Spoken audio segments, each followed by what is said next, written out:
Yeah, I feel like y'all forgot about me. Maybe it's my fault, right? But I told y'all, I'm here. Replace my thermostat, and it's not a little simple thermostat like I'm used to, like way back in the days. You just drop it in your radiator and call it a day. But no, you know, as time things evolve. So, but I do have a big truck, and I will be replacing my thermostat, my coolant thermostat, and I will also um, be changing my oil. And I do have my little helper here that is going to assist me. And he's on top of the truck now. And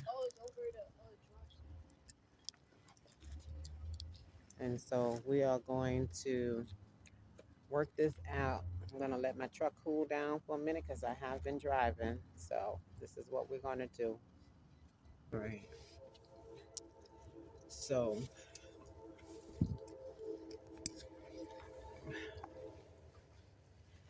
right down in there where you see this clamp, that is where the radiator hose is attached to.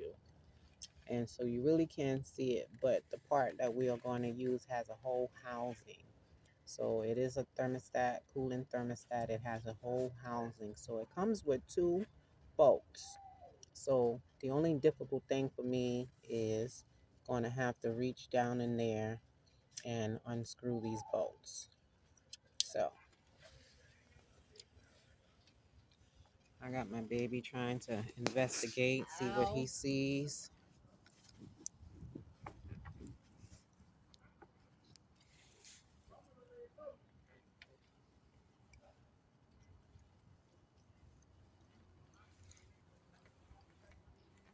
So my little helper is going to help me perform these tasks today. And I am going to show you the part that I am going to be using. Okay, so my truck takes this Motorrad thermostat. This is what my coolant thermostat looks like.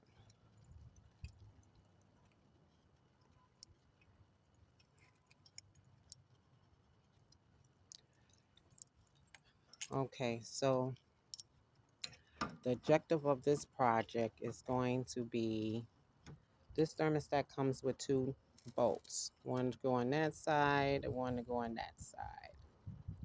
I know my camera's coming in a little slow, but this piece right here is a sensor. So once I disconnect the previous old piece, I'm going to attach this piece back, and that's a sensor because it helps regulates, everything going on in the truck. It's an integrated. This is what they call an integrated housing cooling thermostat. Can I break it off? Okay, so that's what that looks like. So this is my RAM. It is a Hemi Laramie. It is a 2500. That's a big baby. So I'm just going to try to point out, and it is kind of difficult to reach into it. I think that's the most difficult part, is trying to reach into it and see where you need to get your part.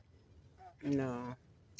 And I'm going to see if I can. I need to know where it is. So what we're going to do, let me go ahead and zoom back out.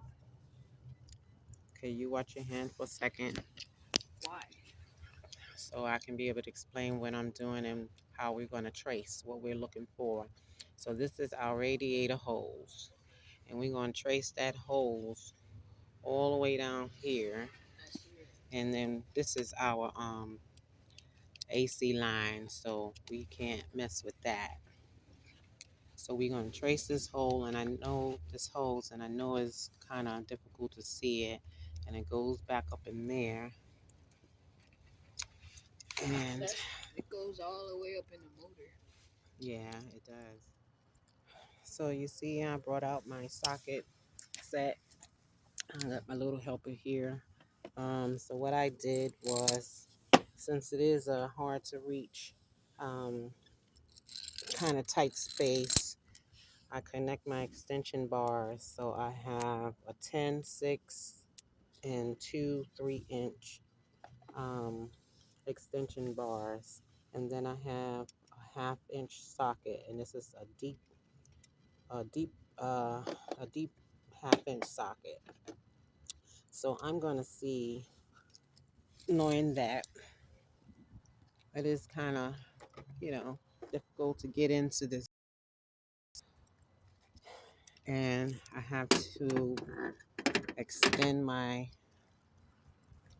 socket wrench pretty long. So yeah, so we're gonna see how I can reach up in here, and then we'll take it from there. Okay, I'm back. So right now, if you can see where the extension is, where that hard to be bolt was located. So right now I have they both loose, and I have the antifreeze leaking. So yeah, I forgot to tell you, please remember you do need to put something under there to catch the antifreeze that is coming out. Okay.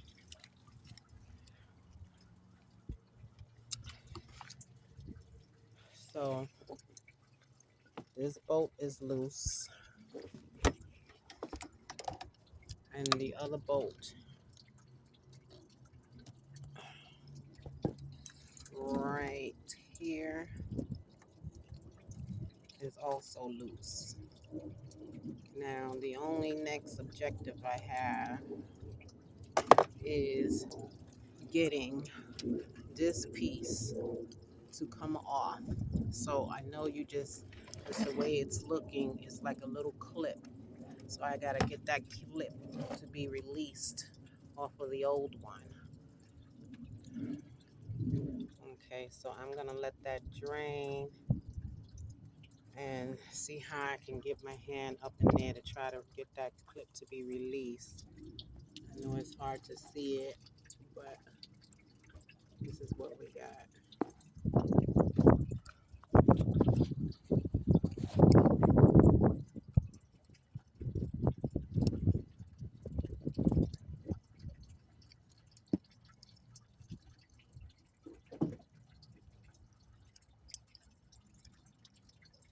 So you see how tight the space is in here. So it's very tight, and I think my only real difficulty is trying to get to that clip. Okay, so we're gonna work that out. So I finally got that clamp loose. Now I'm gonna finish trying to loosen up these bolts, trying to reach it for that matter.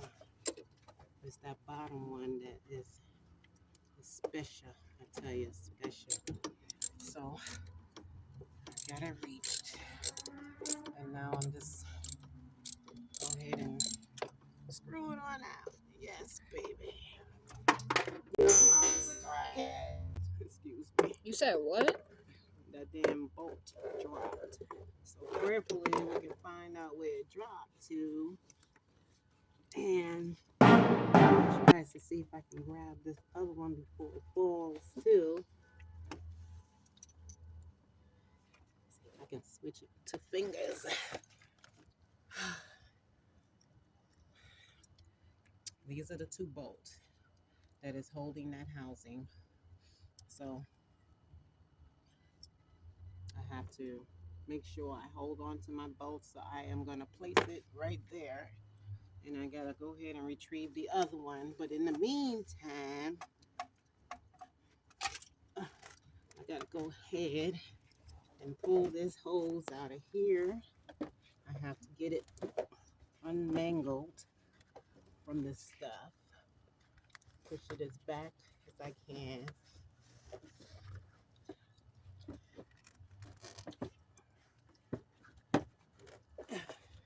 It's bending. That's okay, because there's no more pressure in it. I just need to go ahead and maneuver it back and out of the way. Voila! this is what we got. So this is the new one, and this is the old one. So what we're gonna do when we got reattached it, it has some registration marks. I guess some lines, and I guess if you can turn it right here, you can see the registration marks, right? Ew, that was nasty. There's a registration mark, one green, and you got the yellow part. You are going to want to make sure when you reinstall it, you are reinstalling it exactly how you taking it out. Okay. Now, since we got this part straight, we are going to work on trying to remove it. You see, it has this clamp, right? And of course, we're going to need some pliers. I don't have my vice grips with me, so I'm going to have to use either my channel locks or just a regular pliers. So let me go ahead and get that. And here I have chosen my channel locks. I'll just go ahead and open it up a little bit so it can give me some squeeze way.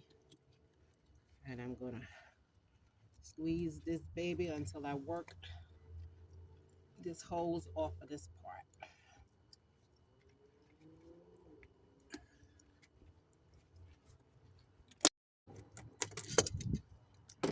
Recording? It was stopped. Can we start now? Mm-hmm. All right. So we're going to work this baby out of this hose.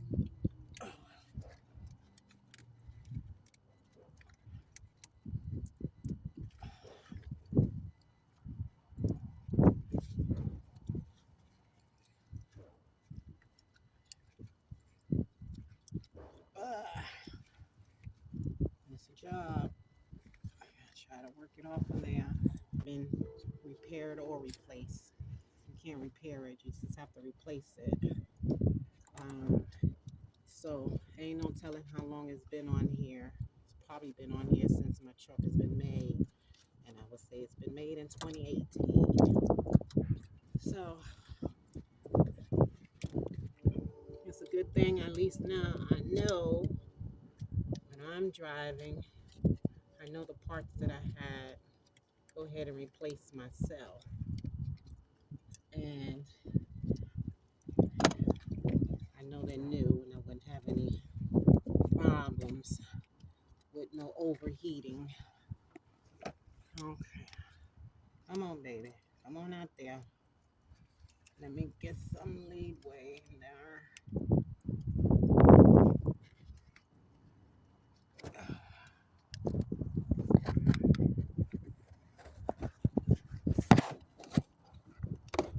All right. Yeah, that baby was stuck on there for quite a long time. Yes, yes. All right. I tell you, this beats having to take your car or a truck, whatever, to a mechanic shop because this part cost me $140. So you think about the part that you're spending, but knowing when you take your vehicle to a mechanic shop, they are going to charge you mostly labor. So this part cost me $140 and my labor is free. Why? Because I'm doing it myself. DIY. Don't say I ain't told you. All right. So now here's my replacement part. So I have to make sure, like I said before, I do remember this particular part don't have a registration mark on it like this part did. This part had like a green marking, if you can see it. This part don't. And maybe it was just put there by the mechanic just to know where it needs to be lined up at. Okay? So, but I do know when I took it off, I do know how I need to put it back on. So it is the same. This is the old part. This is the new part. You have your sensor. It's going to be reconnected back to the sensor connection. You're going to stick this back inside this hose. Once I stick this back in this hose, I am going to release this clamp and I'm going to slide it back on top of the hose so that way it's fitting nice and tight. There is no air leaking. There is no antifreeze leaking. Okay, so that's what we're going to do right now. So we're going to take the old one out and I am going to put in this new one.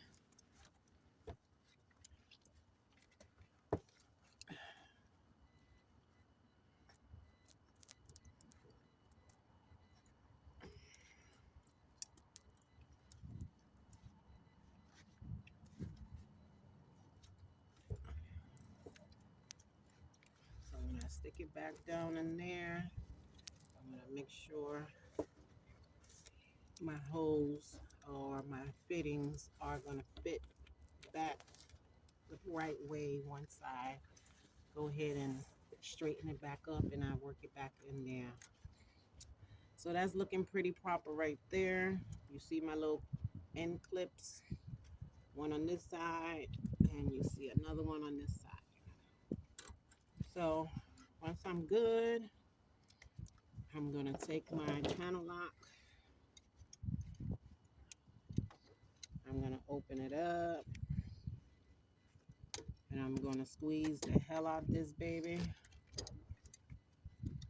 until I get this closed so that way I can move it up and lock the hose onto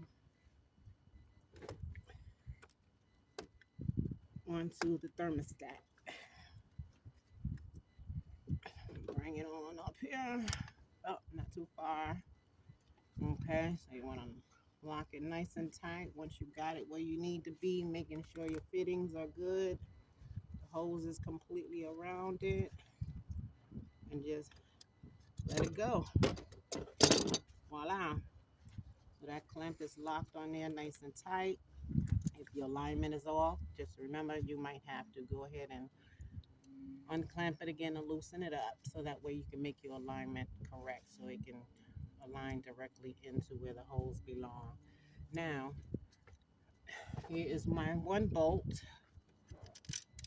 I need to go and fetch my other one, so I'll be right back. So now my baby is working on tightening that second bolt. You can keep going like that until you get tight. Keep doing it until you get tight. You don't go that way. Just keep going back.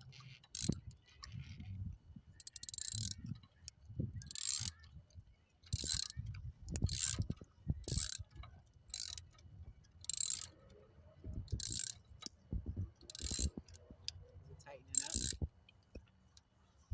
Do you feel the nut tightening?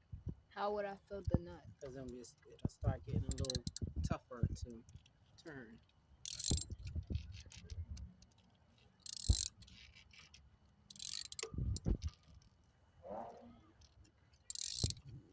You don't have to force it all the way back. It's a ratchet, so it's nice and tight over there. Check under? No, checking under ain't gonna do anything. Almost did. Is it between right here? Right here. This is where you left my nut, my extension on the bolt. You can see when it's right there. Right now. It's down on the floor now. So yeah. Now what I need to do is make that sensor connection. I don't know if you can see it.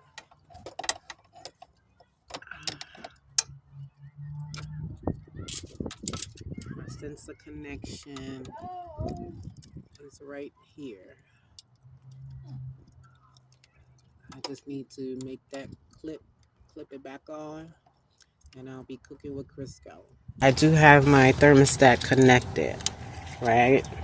But I need to attach that sensor piece back. So once I do that, I will be cooking with Crisco on that end, and then I will go ahead and start my truck. Okay, so I'll be right back.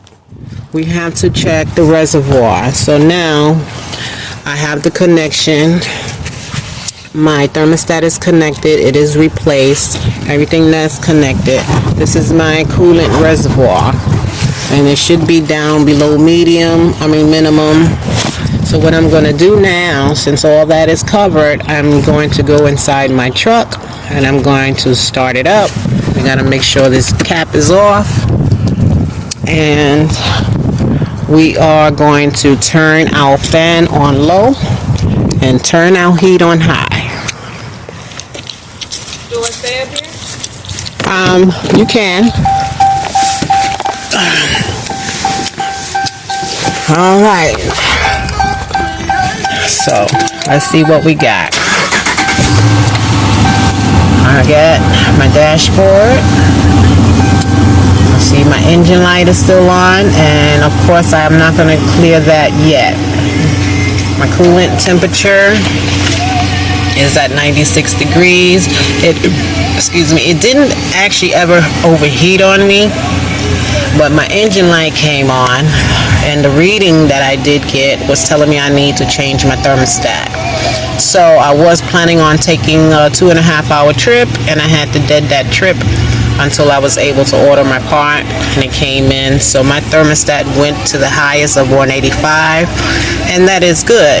You know, if it goes to 200, it's good.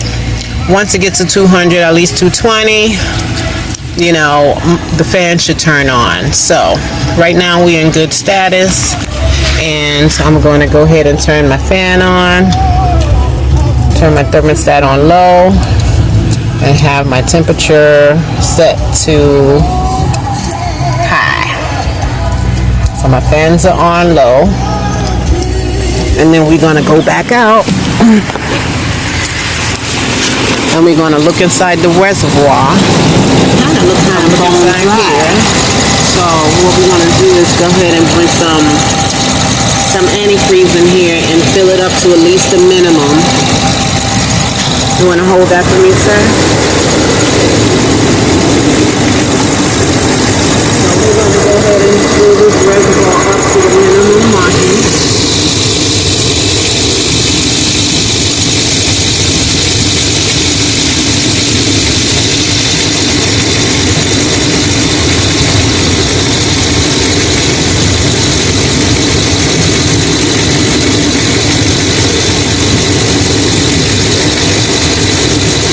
At least take a total of close to 1.5 gallons to fill the reservoir.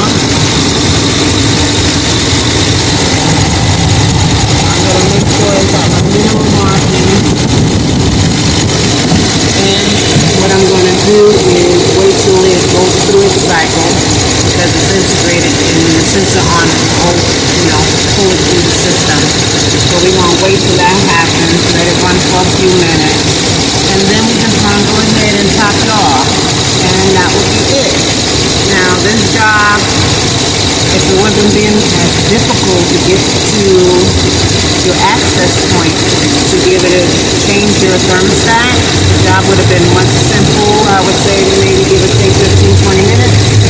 So, but other than that, that was the only obstacle in the way of trying to maneuver inside the engine compartment.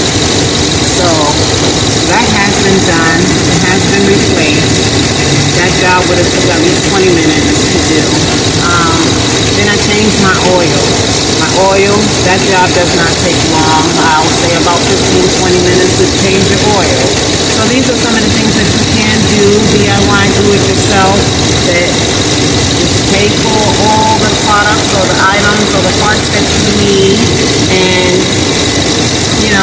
do it yourself. It's cheaper to do it this way than to take your vehicle to a mechanic shop, because again, where your price is coming at when you're spending an arm and leg and a toe, it's going to come from the labor, and you can be your own labor. So that's what I did. So I hope you enjoyed my video. I hope it was helpful. I hope it did give you some of the tips and tricks on how to be able to take care of some of these things yourself. And I really appreciate watching me take care of this and my baby. So I do want to give him a shout out for helping me, and I love to try to teach him how to work with the vehicle, because he loves vehicles. He's into the vehicles. He loves to drag race. So this is something that he does enjoy. So I'm glad, and I hope you did enjoy learning something from this. Again, being a female is something that a lot of us would not take the initiative or even dare. But there are a lot of resources out there for us that we can just go ahead and YouTube it. So, but I do have a family that is family line of mechanics, and I grew up learning how to work on a vehicle. So I do have a trade in just about anything. So yes, that is a plus up for me. So if you enjoyed this video, can you please subscribe, give it a thumbs up, and like and share. I appreciate it. And